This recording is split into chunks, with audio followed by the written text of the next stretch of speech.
I'll call this Cocalico Township meeting for March 21st to order. Please stand up. Pledge allegiance to the flag.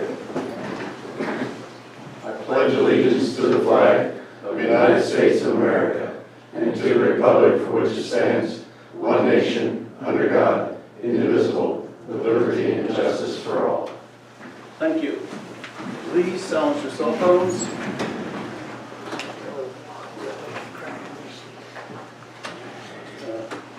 First order of business is approval of the minutes for March 7th for Supervisor meeting. Any additions or corrections to those minutes? Make a motion to move the minutes as presented. I'll second that. Any comments or questions? All in favor say aye. Aye. Opposed? Motion carried. Thank you. Police Department, Chief. Good evening. Good evening. February's numbers were 644 calls for service, 239 cases generated, 24 reportable crashes, 13 non-reportable crashes, 30 citations, 52 warnings, 10 on-view DUI and 2 DUI crashes. So busy month again.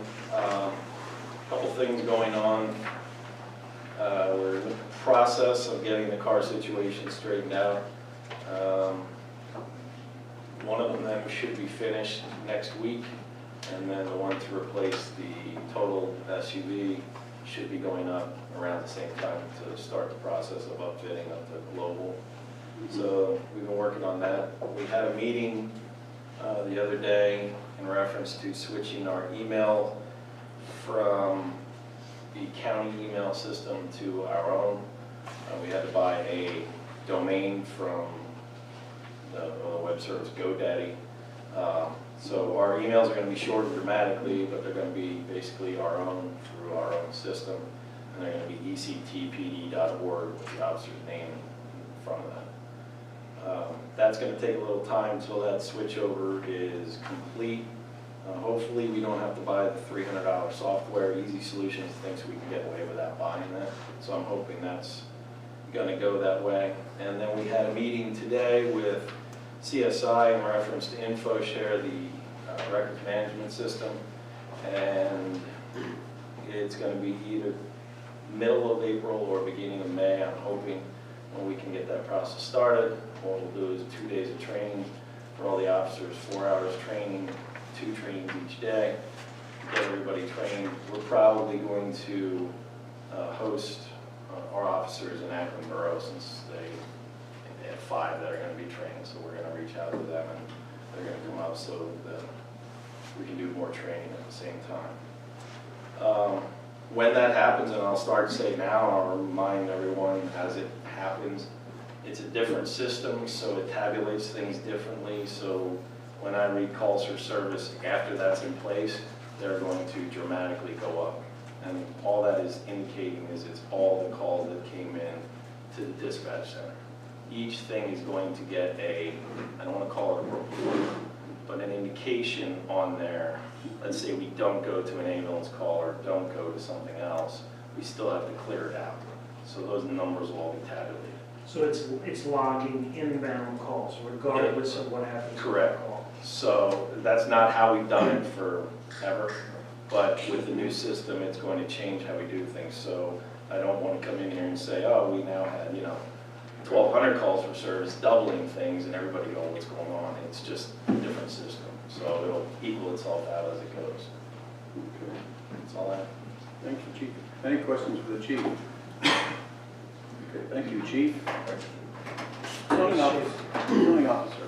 Yes, good evening, everybody. You should have a copy of my report. I'll keep it short and sweet.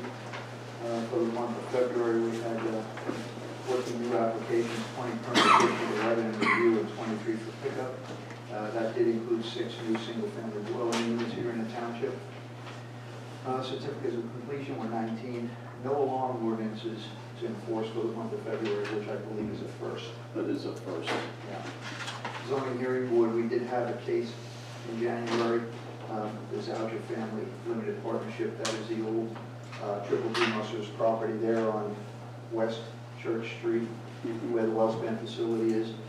Those folks came in for a couple of different variances and special exceptions.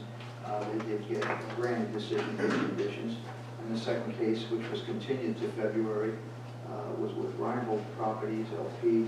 That's the Sturdy-Built Group. They purchased the old Martin Kaiser construction building, and they came before looking for a few variances on developing that property, expanding that building. And they did get a couple of the variances were granted and a couple were not. I have no new cases for March. I do have 2 new cases for April, and I'll give those to you in my next report. Under code enforcement, just a couple of light things. Been getting some complaints of muddy water coming out of 1985 North Reading Road. It's a small little hairdresser shop right there next to Dentec. You familiar with that small brick building? The parking lot striping has since gone away, and people feel the need to park wherever they want, so they're parking on the grass and all that stuff. I met with the owner, and he's in the process of getting it straightened out, have it restriped. Another property, 108 East Church Street. I think the board is familiar with that property over the years. I contacted Mr. Reedy about property maintenance there, and I drove by yesterday morning. There is a dumpster on site to get that place cleaned up again. Seems like we go through this every 2 or 3 years. And other than that, like I said, busy month, but not the busiest. The building inspector and I have been to several site meetings, one of them including the Colonial Lodge is looking to do some renovations interior to their property there. It's under some new ownership and new management, so they're sprucing it up quite a bit. So we look to see some more permit activity there. One other one we had was township manager, engineer, myself met with the Vertex Mechanical people. They're looking to do some major renovations on their property, as is Traffic Plan Incorporated. Now, it used to be the old Verizon wireless store, small place next to locker room storage. They purchased the property several years ago, and they're looking to expand parking and their operations there at that facility, so they're going to meet with us concerning stormwater management plan development. And that's pretty much it for now. Unless you guys have some questions, I'll be happy to answer. Anybody have any questions of the zoning officer? Okay, thank you, Tony. You're welcome. Charges report. So Chair, there was not being here this week, there is no charge support. I'll be at the next meeting. Okay, thank you. Land planning. Yes, Mr. Chair, I will be covering for Front Lead. We have 3 items that we're going to be taking action on tonight, 3 different properties. The first one is for Foxbrook. 90 days ago, you did offer an extension as they're looking to sell the property. They're still in the process of selling the property. They do have 2 interested parties. They are requesting another 90-day extension to allow them more time to go through and proceed with the sale. The motion is to accept the written 90-day time extension offer as submitted by the applicant's attorney dated March 20th, 2019, which will extend the deadline for action on Foxbrook preliminary subdivision land development plan until June 30th, 2019. Nobody's here to Nobody represent. here. Okay, I'll make that motion. I'll second same. Any comments or questions? All in favor say aye. Aye. Opposed, no. Motion carried. Thank you. Next one is for 311 Louse Road. It's a small property. It's kind of running a business. Tony and Brent have been running with this. It is to approve a stormwater plan and go through the different motions that support the plan. So the first motion is to conditionally approve the 311 Louse Road stormwater management plan, conditioned upon the applicant addressing all items outlined in the Becker Engineering review letter dated March 19, 2019, to the satisfaction of the township zoning officer, township engineer, and township solicitor. And nobody's representing that. Nobody here. Okay. I'll make that motion. I'll second that. Any comments or questions? All in favor say aye. Aye. Opposed, no. Motion carried. Thank you. Next motion is to authorize the board of supervisors to sign the improvement guarantee agreement, IGA, for 311 Moss Road stormwater management plan when signed by the applicant and provided in a form acceptable to the township and township solicitor, along with the required financial security and amount acceptable to the township engineer and in a form acceptable to the township solicitor. I'll make that motion. I'll second that. Any comments or questions? All in favor say aye. Aye. Opposed, no. Motion carried. Thank you. Next motion is to authorize the board of supervisors to sign the stormwater maintenance and easement agreement related to 311 Louse Road stormwater management plan when executed by the applicant and submitted to the township in a form acceptable to the township solicitor. I'll make that motion. I'll second. Any comments or questions? All in favor, say aye. Aye. Opposed, no. Motion carries. Thank you. The next motion is to authorize signature on the 311 Miles Road Stormwater Management Plan by the Board of Supervisors upon the applicant adequate to resolving all conditions of plan approval to the satisfaction of the township, township zoning officer, township engineer, and township solicitor. I will make that motion. I'll second it. Any comments or questions? All in favor, say aye. Aye. Opposed, no. Motion carries. Thank you.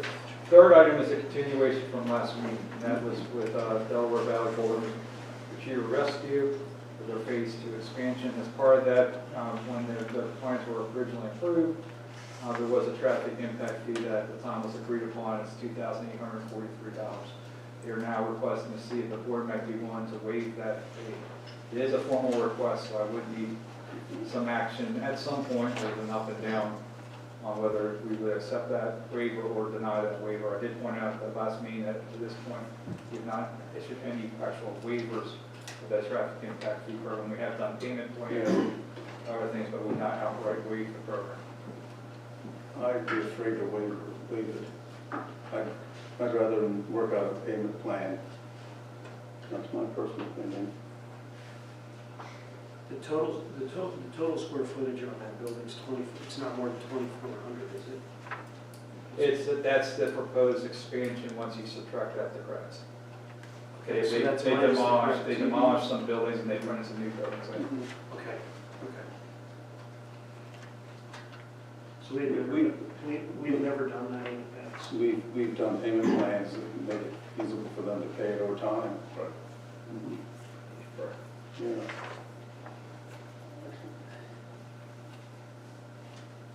Did that just come, that request just came in? That was just over 2 weeks ago. 2 weeks, yeah. Yeah, it was this last meeting. It came in late last meeting. I presented it to you for consideration at that point for a future discussion. I mean, if you wanted to wait another meeting, we can wait another meeting. It's not. Yeah.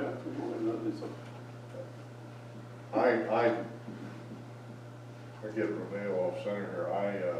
I'm in agreement with Alan. I mean, we haven't done this in the past, and I don't think it's the time to start it. If you do it from one nonprofit, then the Where do you next. draw the line at? Yeah. We've done, payment plans have been very reasonable. Right. Yeah, very reasonable over time. Not going to explore payment plan. That's why I got directed to deal with them. So we can spread out over a couple of years. That's Yeah, if they have to, yeah. Yeah, as a nonprofit, I'd be very amenable to go ahead and see if we can help them through a payment plan. Yeah. We haven't done this in the past before, we haven't set precedent. No, but we've done payment plans. Okay. Yeah, we've done payment plans, very reasonable payment plans. We've never waived. We've never waived No, exactly in the no. past. And if you started, I'm afraid then you're We're gonna set setting it. precedent. Yeah. Would you like me to craft a motion?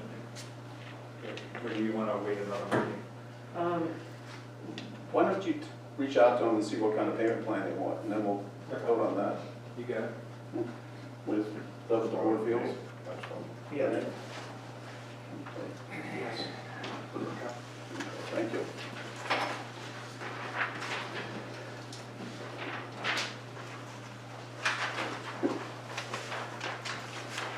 Old business, MS4 discussion. Yes, Mr. Chair, we have been making a lot of progress on MS4 items, thanks to Mr. McRae joining our team since the beginning of the year now. For the last couple of weeks, we've started setting up an inspection program. We've actually had meetings, there's already a couple of meetings that Tony and Ken went out to look at on the enforcement side, on the side of education, addressing some of the issues, especially when you have rains like you have today, things quickly pop up as to where the hot spots are in the township. We have got our permit manager software installed, which I was going to talk about a little bit later, but that's going to be critical down the road to helping us track things. And it's all new to everybody, so that was installed on Tuesday with the training, and there's going to be a lot more. I don't think it's a big learning curve. It seems pretty intuitive at this point, but there's still going to be somewhat of a learning curve and learning best practices on how to use that software. But that is now in place at this time. And I figured at this point, I can speak just for a brief minute or two. kind of just- Yeah, the primary focus of what I've been working on is gearing up towards the required inspections of basins and other stormwater facilities in the urban zone. The area that was designated as urban by the 2010 census is where the MS4 is effective. And so I've been updating the list, property addresses, drafted a letter that will go out to the property owners, and I'm about ready to set that out in the process of generating an MS4 website for the township. That will be referenced in the letter, so that if they have questions, the first thing they can do is go look at the website and information, and there'll be forms there that they'll be using in the future for doing an annual inspection report on the property. The township was split into 4 sections, and we're starting with the smallest of the sections. There are only about 20 facilities that need to be inspected in that one. Some of the others have 150 or so. So it's a good starting place when you have a learning curve going on. Hopefully we'll be sending the letters out probably in a week or 2. And then be doing inspections in April and May. Another thing Ken's been working on with me is developing the costs for our 5-year plan for the pollution reduction plan, which would be the first step to getting a better handle on what the fees actually are going to be for the next 5 years. So we're starting that process, and we are reviewing options for fee and tax and what the legal implications are. We've got a lot of homework ahead of us. Both options are extremely complex, actually. But the first step is to get a true handle on what the costs are. We do have an estimate of what the pollution reduction plan costs are. And we do have a rough idea, and it'll be refined after this year about what our annual operating costs are for running the MS4 programs. Thank you. Any questions of Ken? Okay, thank you. Thanks, Ken. Thanks, Ken. Fire and EMS discussion. Let's see. Well, Scott is not feeling well, so he might not be coming tonight now. Resident Scott Aki. So we'll see if he comes in a little bit later, or if not, then that's just on the next meeting. He was sounding very hoarse when he talked to me on the phone today, but I know he did actually intend to come back. So I can imagine he's not feeling well at this point. Okay. New business township website demonstration. Yep. And Mr. Chair, I'm actually trying to put this up on the screen here.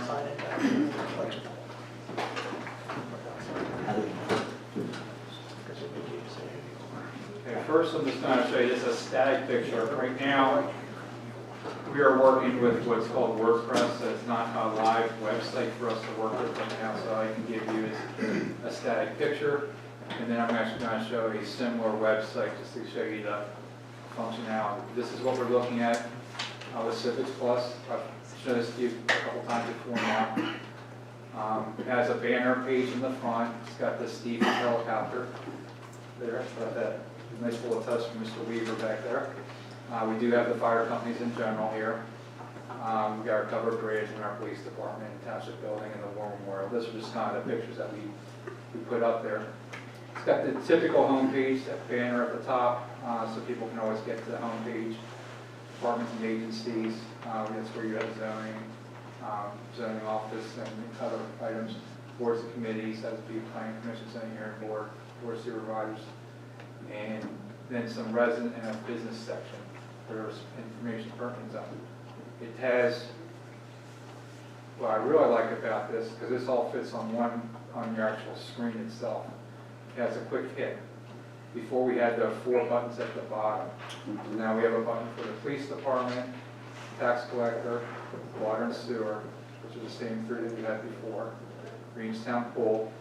Then we have the resident business sections, section for more information, our standard forms and applications. This is a one that's constantly asked about by people as where codes and ordinances are, so it's a quick hit there now. Another one people always want to see very easily when they first get to the home page is where your minutes and agendas are. We have frequently asked questions, a place where people can report issues, where whatever it might be, roads, tree down, whatever that they want to report. And then the neat thing with Civics Plus is they do sign up for email alerts, where you can voluntarily give your email address, and that allows you to receive, and you pick what things you want to get notices for. Like if you want to get notices for any changes to meetings, so if a meeting cancellation goes out, it'll send you notice. If you want to get notices of all meetings, then it'll give you notice when upcoming meetings are occurring. Office closures, those kind of things is what those sign up alerts for. So you have a lot of different options. You click, or you click all, or click one or two, whatever you want, and get specific types of alerts. Has a calendar, which lists what the upcoming activities are for that specific day that are coming up. And then it has a news section where you can put news information that you wish to share, which I think is real neat. You can start off listening to more newsletters, stuff like that. You can really start sprucing up. So it's gone more to an online format that gradually over time may replace doing newsletters quarterly. A lot of municipalities now want newsletters once or twice a year. Once you really start getting your website operational on Facebook page and stuff like that, which we are a Facebook page with the police department. We have a volunteers section, in particular also because of Stony Point Park going on too, so we're going to be promoting volunteerism. How do I say you've got specific things you want to know the answer to, click that, and then obviously the typical contact us with all the township contact information. So that's just on the home page. And it also has this quick find and fast button which you can click, where you can just put a keyword in like agendas, and then it will take you to that section for agendas or meeting minutes or ordinances or whatever you want to do a quick hit for. You hit that, and if it's something that's in our website, it would help you find that. So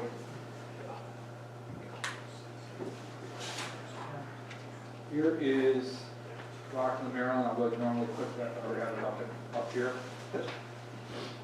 So again, similar to what we have here, you got the header page. Okay, you got the how do I. At this point, you can see here, once you highlight what the how do I does, and you got the ability to see more information there. So you can go here, click the home page, it'll take you right back to where we're at. About, this is where we would have the history of East Cocalico Township, and some of our historical facts, which we already have on our website. Departments, this is obviously their departments. Here it's much bigger, it's actually a city, not a township like us. But this would be where we would have things we put Tony's zoning stuff on there, in one area, roads, and things like that would be in there. Boards and committees, this is all their committees. We obviously have a lot less, but we would do the same thing. We've got planning commission, zoning, hearing board. We have a residence section and a business section. Scott, back on the homepage, if you go back there, because we have the fire departments here, is it beneficial for the fire departments at all if there were a tab on the homepage that had a link to the fire departments and then to your websites? I think he had talked to us Yeah, about we are doing planning on doing that. If you look on here too, they have a flyer, Okay, and we're planning on doing something because similar then to it that. gets the visibility out to the public that you guys are out there. Yeah, now this is a paid fire department, so they are obviously a little bit different than what we are at this point. When we would click our fire departments, it would take you to, we would have the 3 links. The to 3 links fire for their departments. fire departments, Right. But we are intending to do that. Like I said, it had the resident page, it just has, we can populate this with whatever we wish to populate it for. That's pertains to residents. This would be our a work in progress page. It's not something we currently have in our website, current website, and the same thing with the businesses. And then another question is, I think the fire department's chief, like you guys have, or the department has, Facebook. You're on Facebook, right? Yes, we have And I think the Facebook. fire departments, you have the same thing, right? So would it be the right thing to do, even under police department? Then there's a link there to your Facebook page for the police department, and the same with the fire departments. And we could even put our, Again, it shows that visibility out there. put our Twitter and Instagram on there too, and Mhm. all that Yeah. stuff. Yeah, absolutely. Mhm. So, as you can see, it's got a lot of potential, especially with the way it's laid out more intuitive than what our current website, much more intuitive. Our thing is, this is laid out for cell phones and tablets, which if you were to go with our website on your cell phone, it's not, it doesn't operate well at all at this point. It does auto size. That's another issue that we have with our current website. It just, for whatever reason, it does not.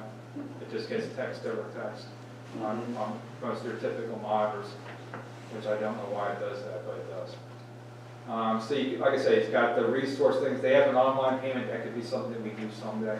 But we are starting to do that. It is to pay for the pool, and eventually we'll broaden it to all other things, permits and stuff like that. We're just not there yet. They do have their general bylaws, that's our ordinances. Forms and applications, same thing with us. Minutes and agendas, you're seeing a common trend. That's their contact section. Here you can see there's the news section where you can put whatever news you wish.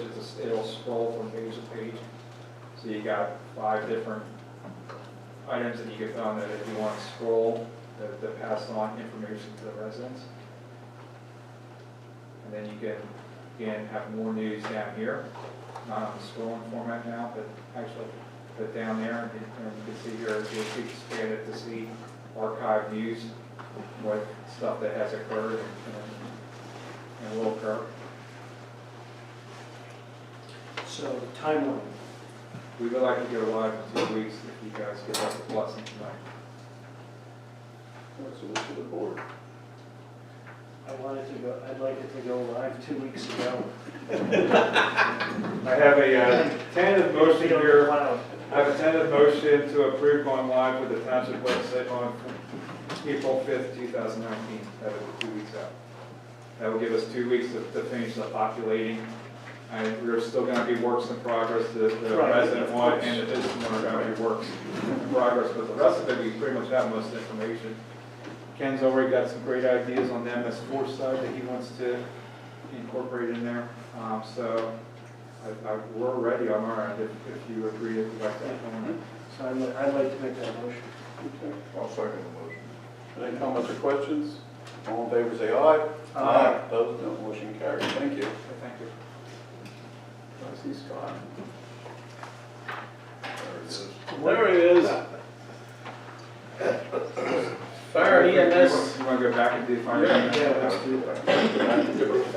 What, did you do fire? Yeah. We're waiting for you. We're waiting for you. You gotta go front and center. Wonderful, there's 3 of us. No, I guess my main topic is going to be the EMS service within the township. Reamstown is the only, I think, fire department servicing East Cocalico with EMS that's within the township. Over the years, that's been a very lucrative business.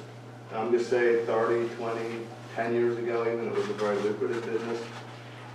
That's all changed. It's become a very tough business, controlled by a lot of government entities, a lot of organizations, insurance underwriters.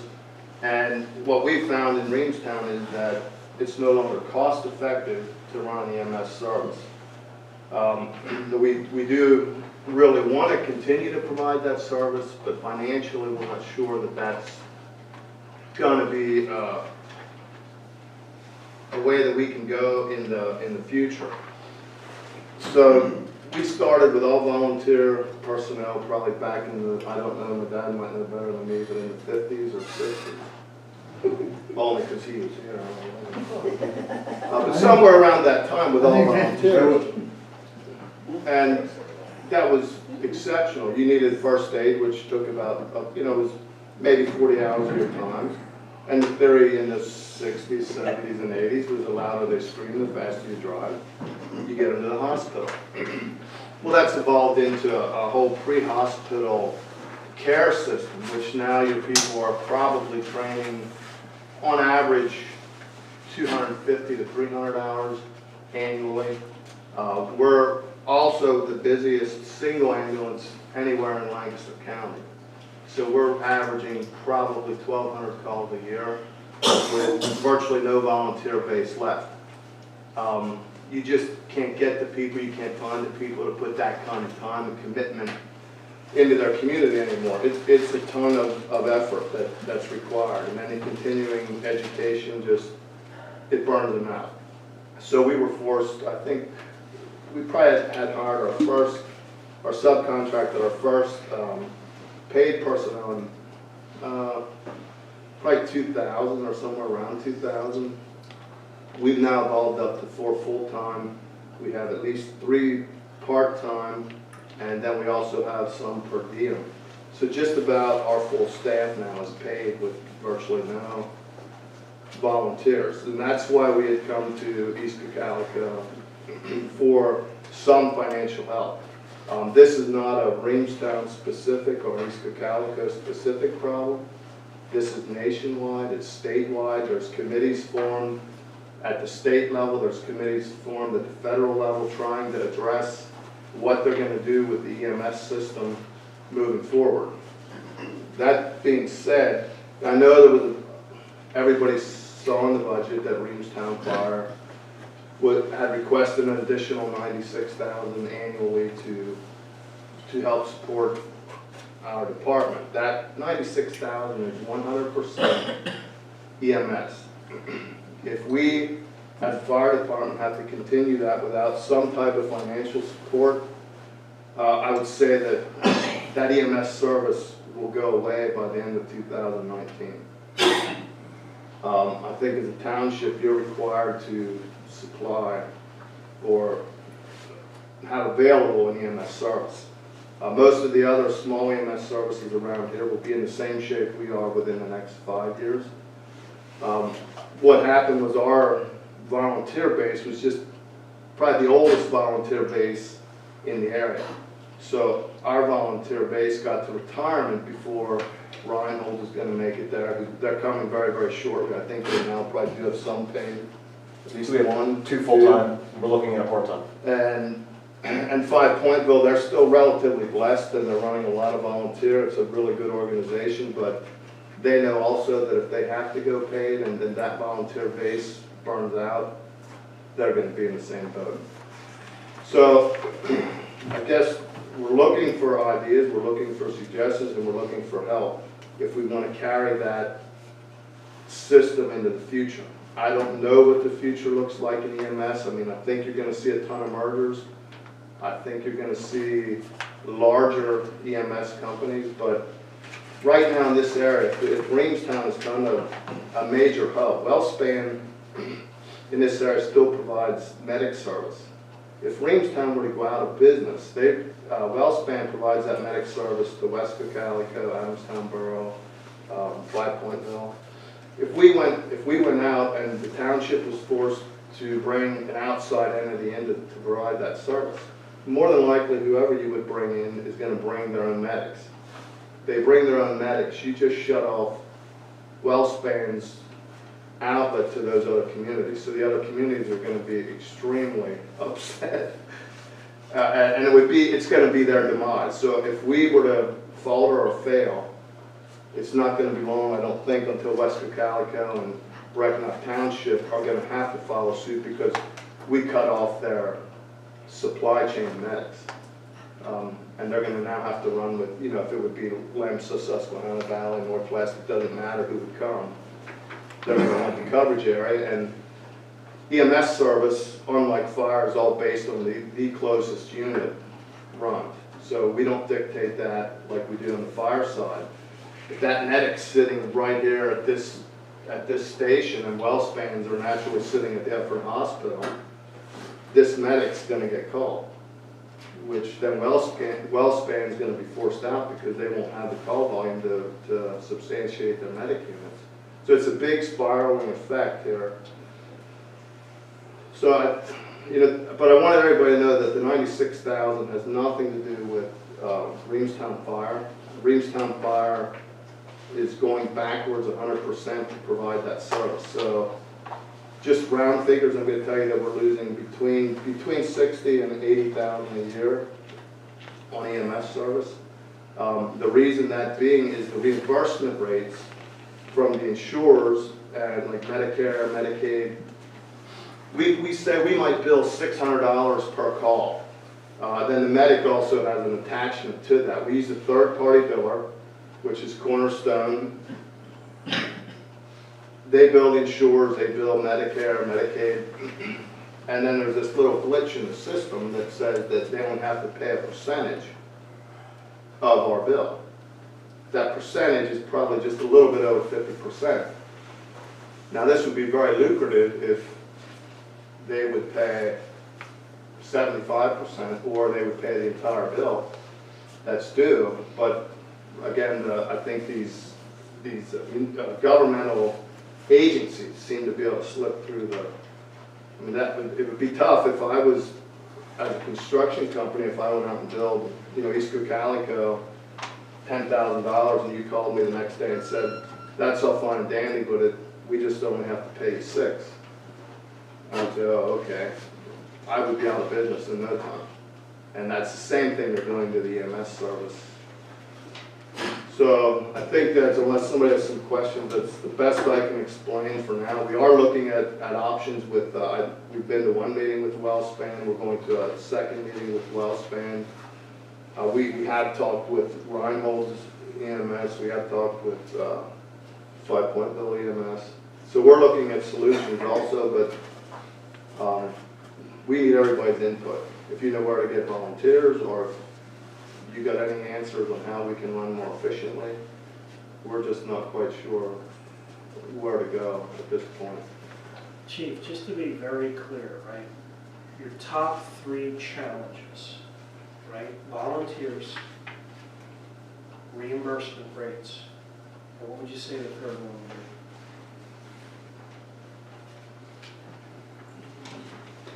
I think that marks the 2 biggest Those challenges. are your 2? Okay. Yeah, I don't know if I think anything to be below that would be very minor. Okay. I don't think it would be huge challenges to. And within volunteers comes the hours, that just the culture we're in right now, you can't find them. Well, yeah, you have you have all the bloodborne pathogens out there that people are very nervous about.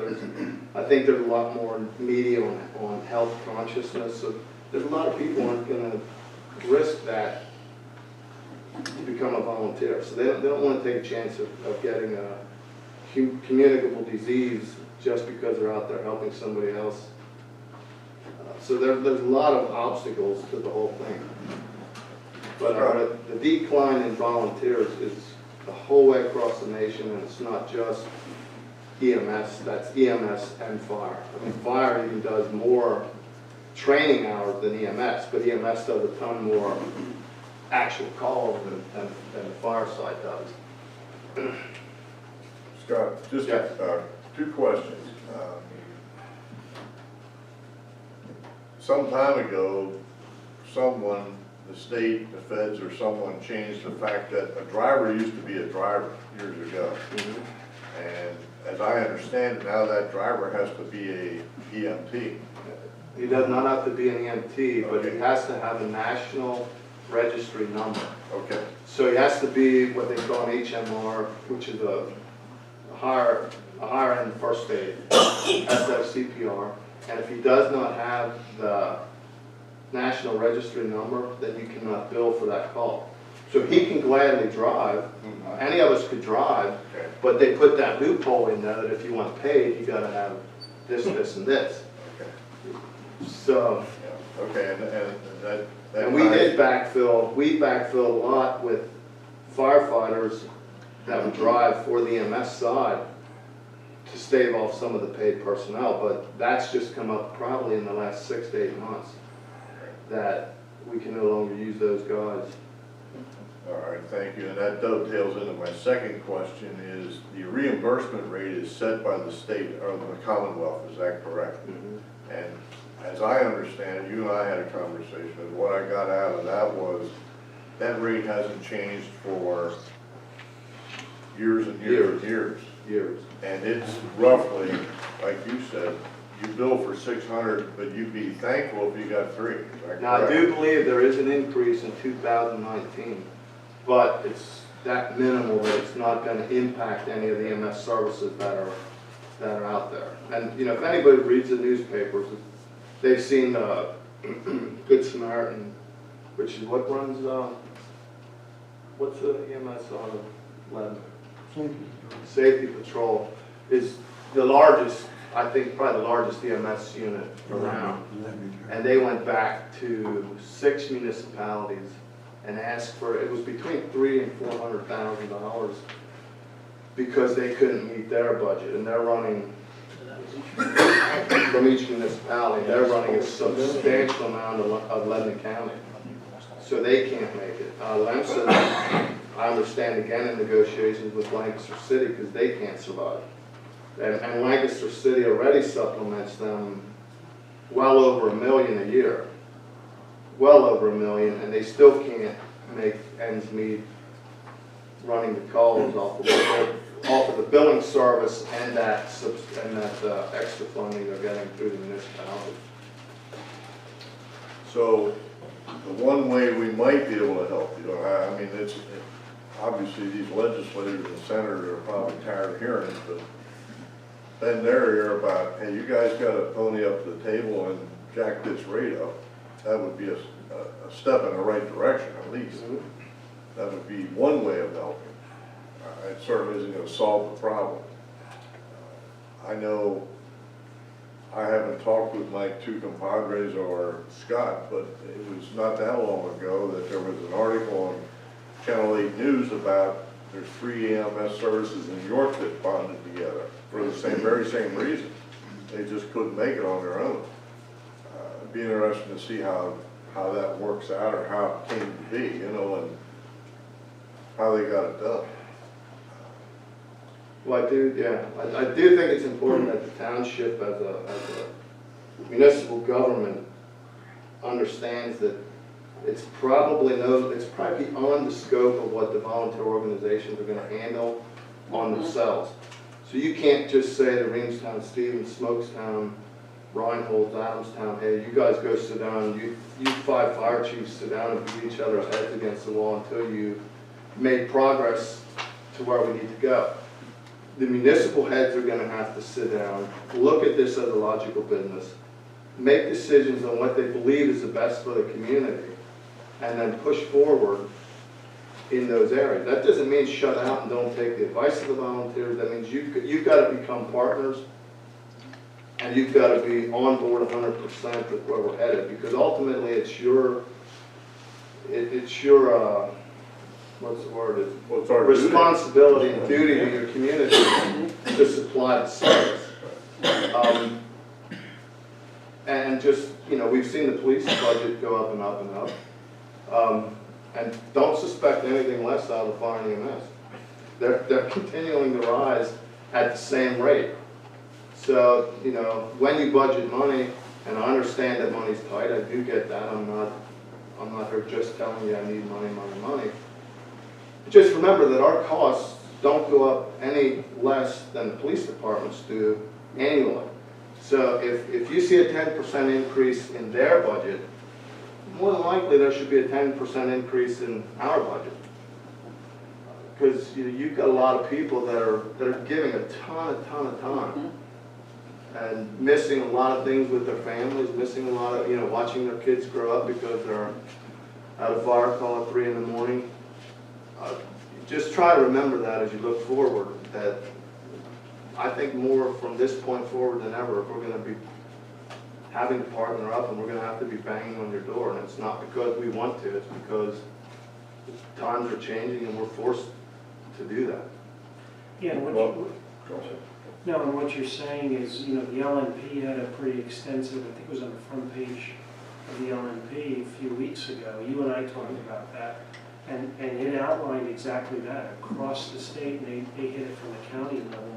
This is going to be a real challenge, and it's coming. It's something that, I hear what you're saying, because even the paper had it. It can't be delayed. It's coming very quickly. It's just exactly what you said. Some departments are seeing it now. Some are going to see it very, very soon, and we saw that with our meeting with Wellspan. That all of them are going to experience this very soon. Yeah, from your standpoint, the financial side, just so you're aware, we all run fund drives annually. Now, I can't speak for the other 2 departments within the township, but I can tell you that in Reamstown, between 30 and 34% of the total population is supporting 100% of this township. That's not fair. It's not even close to fair. Businesses, large-scale businesses that come in, there's nothing there. You're not getting any return on your money. So you're taxing your EMS service, you're taxing your fire service, you're taxing your police department, and you're not getting anything back. So we have to come to you. So it may be advantageous if we sit down and form a committee. I don't care how we do it. But look at the way we go back to these businesses and get them to fund this service before you're going to be forced to put a tax on them so that it's fair across the board. You know, it has to be in the newsletters that's what's happening. I don't know what your percentage rates are. We're in that neighborhood, yeah. But I mean, it's just not fair that 34% of the entire population is supporting the other 70. So if you had equal participation across the board at a smaller number, you would be better off than 34% of the people trying to financially support this entire operation. Well, I for one appreciate you coming in here for starters. Well, I would have been here earlier, but for some reason I thought this meeting was at 7:30. Oh, it's all right. I thought everybody was sick, so would you? Sorry about that. I appreciate You might you want to coming slide in over and and sit. sitting down and explaining to those in attendance what's really going on. There were some quote rumors flying around that, you know, we all tried to dispel about the $96,000. And you and I, Scott, had that talk that I know that you're taking, not you personally, but the money that's being used to help support the EMS service in Reamstown is coming out of your fire department fund. And that's where the 96 was being asked for. You are correct. Part of the job of a township is to provide safety and welfare. And that certainly is the safety end of things. That's a requirement. Whether we rent a police force or whether we have our own or whether we rent a EMS or we have our own, it's still a cost. And it's a requirement of a township to provide that service. A group of township supervisors or board of supervisors, whatever you want to call them, that's part of their due diligence. So there's not one of us sitting up here that doesn't feel your pain. And I agree, we need to sit down yesterday and start this process and start thinking this thing through. What we're going to do to help alleviate this situation, because it ain't going to go away. It isn't going to go. You're foolish if you think it is. So I, for one, am willing to sign up tonight and be an advocate for you and your group, as well as anyone else in this room, but we got to do something. And you're right, probably, it does annoy me when I think of 30% supporting 100%. I mean, that's what's going on in the world today. Everyone wants a free ride. No one wants to, we're all tight with money, there's no doubt about it, but there is no such thing as a free lunch.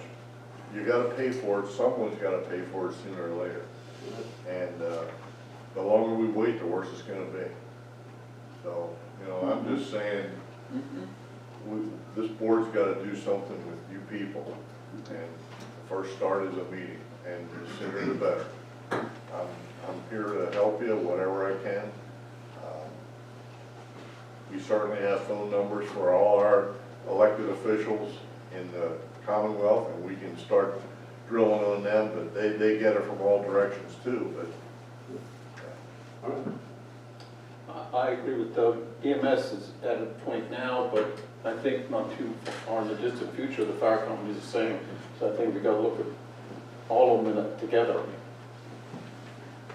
Because we got to support them more financially, because the men are going to get burnt out going around doing fundraisers every day. you can only do, and no disrespect meant, you can only do so many chicken barbecues and bake sales. And they're a nice, worthwhile event, but they don't raise a lot of money in reality of things. Well, yeah, for what you put in for them. They don't raise the kind of money that's required to run this kind of business anymore. they're good community relations. That's about. That's it, right. and it makes a community, but I hear your pain, I understand the township is gonna have to step up and fund our EMS and fire companies to a greater extent in the coming years. It's just the way it's gonna be. We'll do it. Yep, we'll do it. Scott, did you actually say East Cocalico has one of the busiest? The busiest, How does that happen? the business single ambulance department in the county. How does that happen? We're a second-class township. We don't have that many people. We're How's that happen? overachievers. We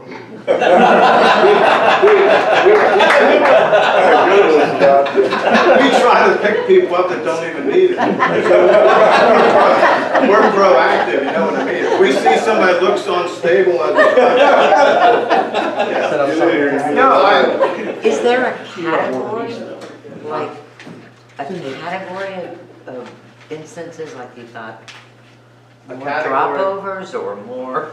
they're called medical Accidents? emergencies. What I would say is more are elderly people, because we do run 2 nursing homes within our first 2, Denver Nursing and also Colonial Lodge. Oh, They provide a substantial amount of service for us.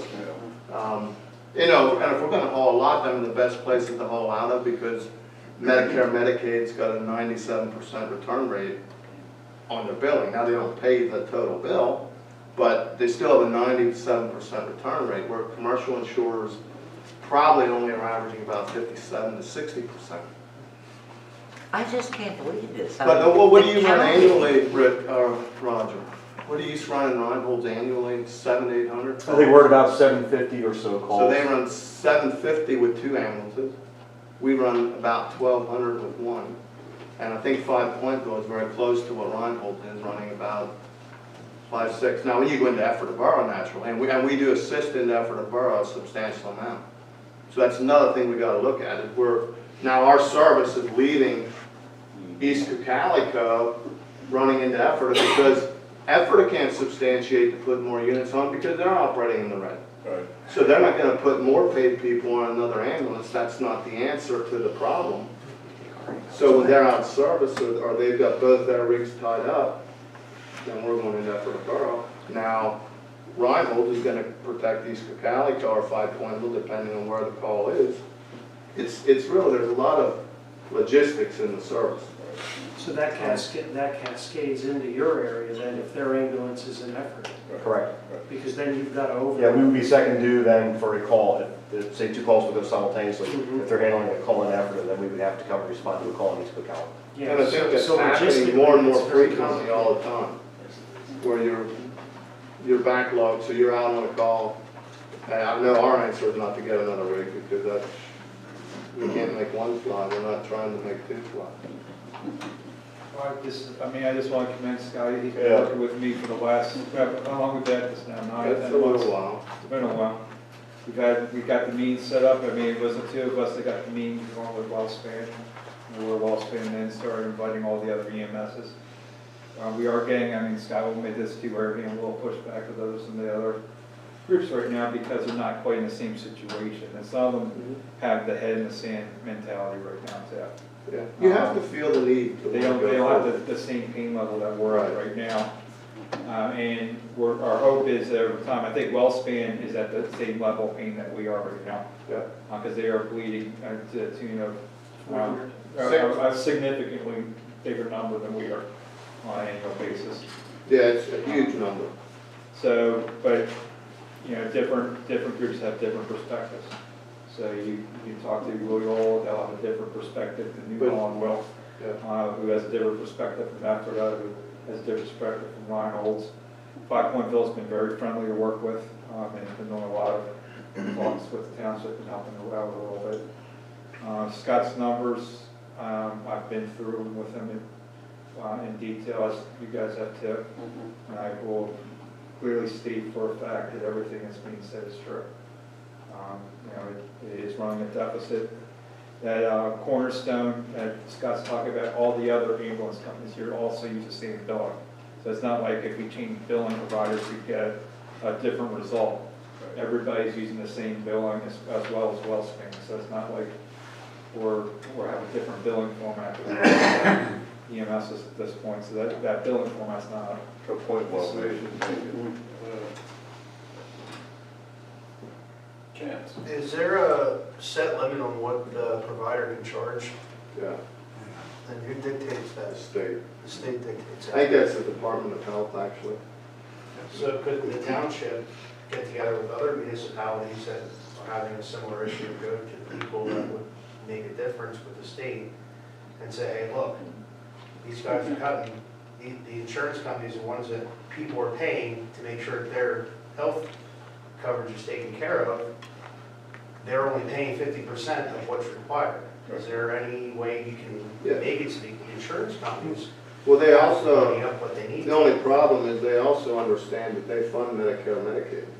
So if they go back and start pushing hard on a commercial insurer to say, hey, we need you to step up to 75%, all of a sudden Medicare and Medicaid's gonna have to step up to 75%, and they don't have that money unless they raise our taxes at the state level higher to recoup for that. So it's a spiraling effect, and they can't take the chance of having to divvy into their pockets to put more money out of the system. I think that's where the big problem comes in. We'll just say typically you have to go to the hospital. I mean, if you're going for anything serious, you have to be taken in with an ambulance and medic, you're probably gonna walk out there with $30,000 bill. The EMS is roughly, what, 1 to 2% of that? Yeah, about, you're gonna, with an EMS and medic, you're gonna run at about 1,600 or 1,700. So I would think that the insurance companies wouldn't have that much of a pushback. I mean, they wouldn't have a reason to logically explain why they're not paying it. And obviously, we don't need that reason. Well, I mean, We've tried and tried but and maybe we tried. should petition the Department of Health and to say, hey, these guys are only paying 50% of the bill because that's what the law says. So if you're not going to change the law, then change your rates, allow us to charge $1,200 for the transport, and then we'll get And I $600. think all those things are being addressed, but that's what we're saying, we're at a critical stage where that isn't moving anywhere. Right. This is a nationwide issue, and they're getting nowhere with the insurers. That's a big lobby you're fighting against. And Huge lobby. And the whole country has been relying on volunteer service Right, forever. right. That's changing, and there's no way to compensate for that volunteer service financially in today's world. The numbers are gonna be astronomical. And EMS is just, I mean, when fire decides that they can't no longer substantiate, and that goes paid, I mean, we're gonna make Derek's budget look really good. Really good. I mean, PSATs, as you know, has been pushing really hard. Yeah. So the townships have been pushing, and it goes back to what Scott's saying, it purely is a budget number. For the state to increase the reimbursement rates would be a significant increase to the 3.07% income tax that we currently pay with our taxes. And they simply do not have the money to do that, and then they won't raise their rates in the insurance, private sector. Insurance companies are not gonna come in here and subsidize some shortfalls caused by the state. So realistically, in the short term, we're all we got at this point. We're gonna have to look at homegrown solutions right now because there is not gonna be any relief at the state level in the foreseeable future. And you do have a third-party collection agency that even they're trying to make those collections and they're struggling with the conversation we had. Correct.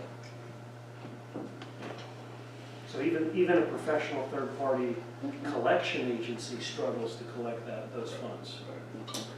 There is a, I don't know if Scott got an invite, but Susquehanna Valley EMS is doing a countywide presentation in 2 weeks, but I'll get to you.